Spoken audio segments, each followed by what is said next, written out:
Oregon and smashed previous temperature records. Seattle recorded an all-time high of 108 degrees, as did British Columbia at a whopping 121 degrees.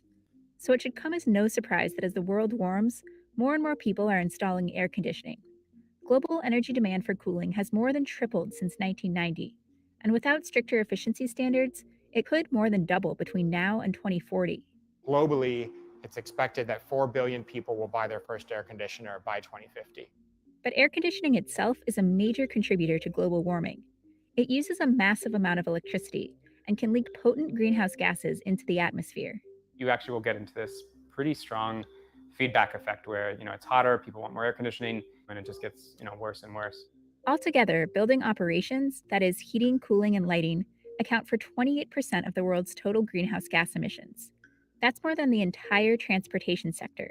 We realized that we were making progress on the transportation side, we were making progress on the generation side, but the elephant in the room was the fact that buildings used so much energy and emitted so much carbon, and there was no real solution for it. But SkyCool, Gradient, and a number of other companies are working on it, figuring out how to apply new technologies to the traditionally inflexible heating and cooling industry, finance the upfront costs, communicate the value to property owners, and make sure that it's all done equitably. The reason why people aren't adopting these technologies is because one, it's too much of a hassle, and two, it's too expensive. And so we set out to solve those two problems. We're trying to upgrade and modernize and digitize. How do you apply computer science to the problem of analyzing buildings? And if you can do that, can you get Wall Street and pension funds and infrastructure funds and the federal government to invest the trillions of dollars that we need to reduce greenhouse gas emissions?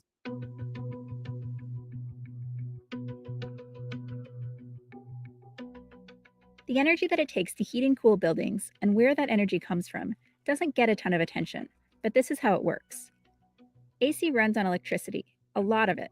A small window AC unit can consume more power than 4 refrigerators, and central AC in a single home consumes more power than 15. While the US electric grid is getting greener as more renewables come online, most of the country's electricity is still generated by fossil fuels, with natural gas being the most common.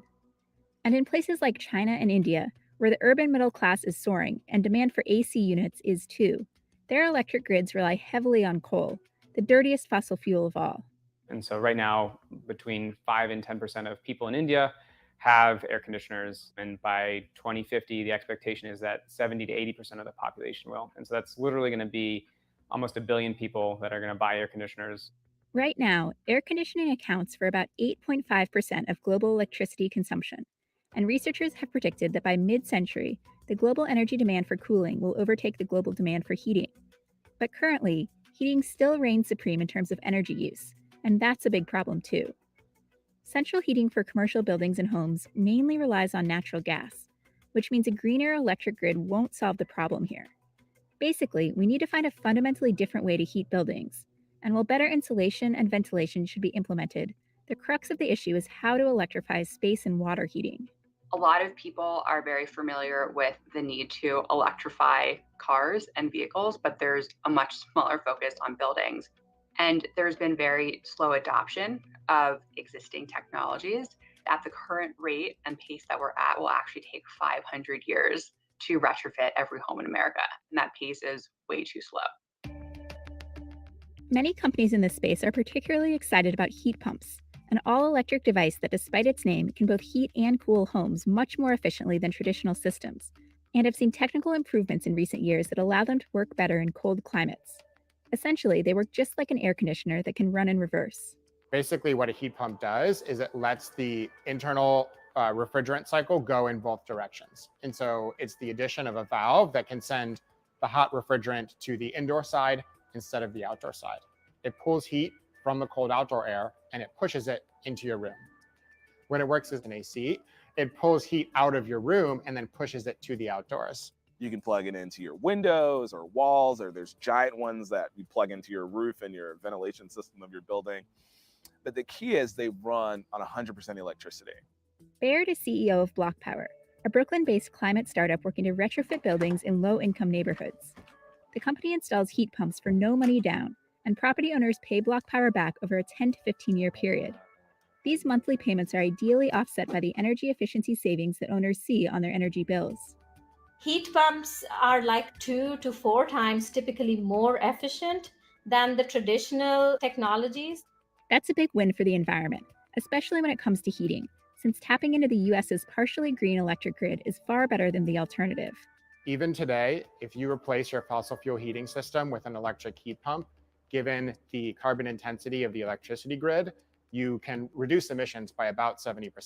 As we move to a cleaner electricity grid, that number will only get better. Romanen's company, San Francisco-based Gradient, is building heat pumps that the customer can install themselves in their window, thereby eliminating high install costs, which Romanen says account for about 2/3 of a heat pump's total price. Depending on the size, layout, and location of a building, the total cost of a ductless heat pump can vary widely, but according to EnergySage, it averages between $3,500 and $5,000 per unit, compared to an average of about $550 for a window AC unit. Ductless heat pumps, like window ACs, control the temperature for a particular room instead of the whole building. The install cost of heat pumps is huge. And so what our system does is it packages a lot of the high efficiency components that exist today in other parts of the sector in a really simple to install and really pleasant to use device. Romanen says that Gradient's system is about 30% more efficient than traditional window ACs. Plus, the refrigerants that it uses are 70% less carbon intensive than standard hydrofluorocarbon refrigerants, which are powerful greenhouse gases that often leak into the atmosphere at some point during the life cycle of an air conditioner. Gradient's initial product will cover about half of a customer's heating load, and Romanen says that the next product will be capable of fully replacing fossil fuel heating systems. So by eliminating gas and fossil fuel in the homes and electrifying those end uses, and then coupling that with things like on-site solar coupled with storage can further help so that we don't have to exercise some of those emergency dirtier sources. But heat pumps aren't the only exciting tech in this space. Another Silicon Valley company, SkyCool, is designing panels that take advantage of a natural phenomenon known as radiative cooling, in which certain materials are able to cast heat into space in the form of infrared light, and can therefore stay cooler than the surrounding air. So the system itself only uses electricity to run a pump. That pump is used to circulate water through our panels. Relative to the other systems, other electricity consuming components in air conditioners or refrigeration systems, the pumps are using a much smaller amount of electricity. The cooling effect itself is passive, so it really just needs to be outside and exposed to the sky. SkyCool's panels are covered in an advanced plastic film which radiates heat into space and reflects nearly all the sunlight hitting it. When a liquid like water or another refrigerant is circulated through the panels, it sheds heat and naturally cools. That's useful because air conditioning and refrigeration systems expend a lot of energy cooling refrigerants. SkyCool's ability to passively cool liquids means that it could integrate with these traditional systems and improve their efficiency. SkyCool currently has 6 live deployments, and their next will be at a data center in Sacramento. Really, the businesses that we're going after have cooling loads that are dominant. So these are cold storage facilities, they're supermarkets, they're convenience stores, and data centers and data closets. So these are the buildings that have the highest energy use of all the buildings that are out there, essentially. We have the tech and the know-how to put buildings on a path to full decarbonization.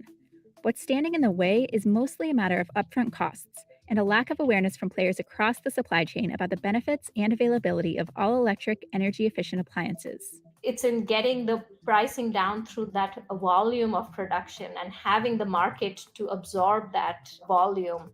But in the meantime, having tax credits and incentives to buy down and create that market, along with creating the awareness and education from the homeowners or the end users to the installers or the plumbers.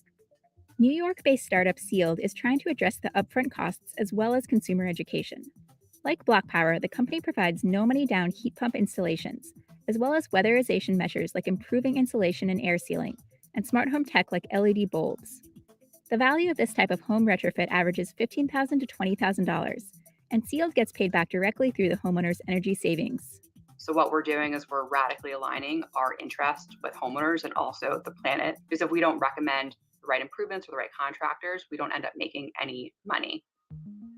BlockPower doesn't tie its profits directly to energy savings the way that Sealed does. Instead, building owners agree to a set monthly payment schedule. But the conviction that green retrofits will pay for themselves over time is the driving concept behind BlockPower's financing model too. and a number of prominent VCs, including the Goldman Sachs Urban Investment Group and Andreessen Horowitz, have bought in. The type of projects that Block Power is interested in, retrofitting places like apartment buildings, churches, and community centers, can cost hundreds of thousands or even $1 million. But the company reduces the costs associated with building inspections through its software, which analyzes spaces to predict what changes will be most impactful. We've built a software system that has a digital model for millions and millions of buildings across the country. So before someone sets foot in your building, we've scraped all of the government records, all of the financial records, all of the engineering records, all of the blueprints, and aggregated them into a database that allows us to make predictions about the kind of green energy equipment that make the most sense for your building. When it comes to marketing, Block Power touts the environmental impact of green tech, but also emphasizes how it will make a building more profitable. And Sols says that the secret to getting homeowners to decarbonize is focusing on how retrofits will increase comfort. I think the historical messages of save money on your energy bills or save the planet have actually undersold the value of the improvements themselves, which is improving people's quality of life at home. Romanen agrees that this is the approach to take. When people shop for an AC today, we almost never see the efficiency or environmental impact come into their decision. And so what we've seen is what people do want to buy now is a better experience, and that for most window AC customers means getting your window back and having a quiet system. In the end, whatever gets property owners to go green doesn't really matter. It's just that they do it one way or the other. The US definitely can't reach its ambitious goal of carbon neutrality by 2050 unless we electrify buildings, make them a whole lot more energy efficient, and fully green the electric grid, as President Biden hopes to do by 2035.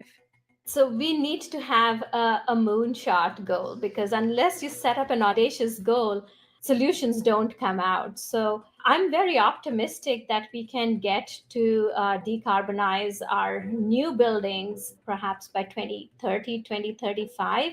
But getting the existing building stock completely decarbonized is the one that's going to take a little bit longer. But I feel by 2040, 2050, we have to be there. In May, the White House announced the Initiative for Better Energy, Emissions, and Equity. Known as the E3 Initiative, it invests $10 million in accelerating the research and adoption of heat pump technologies, while also focusing on developing greener refrigerants and smarter tools to diagnose problems and inefficiencies with heating and cooling systems. And while Biden's original infrastructure bill called for bold investment in climate adaptation and clean tech, even if Congress doesn't pass these initiatives, Baird says there's still plenty of ways that policymakers and the private sector can work together to decarbonize buildings. I think that President Biden can lead a charge to aggregate data and get the buildings into an open source database so that any contractor or any firm that wants to come in and help fix their building can access the data easily and give them a set of solutions. We can lead the charge of computer scientists and developers who are alarmed or concerned about climate change to interrogate that data, to clean it, to start to analyze how to deploy clean energy. Certainly, incentives like tax credits and subsidies for property owners, manufacturers, and installers who opt to go green would help too. The same can be said for federal procurement programs in which the government commits to buying a set amount of a particular product, be it an electric car or an electric heat pump, thereby de-risking the production of clean tech, driving manufacturing scale-up, and lowering costs.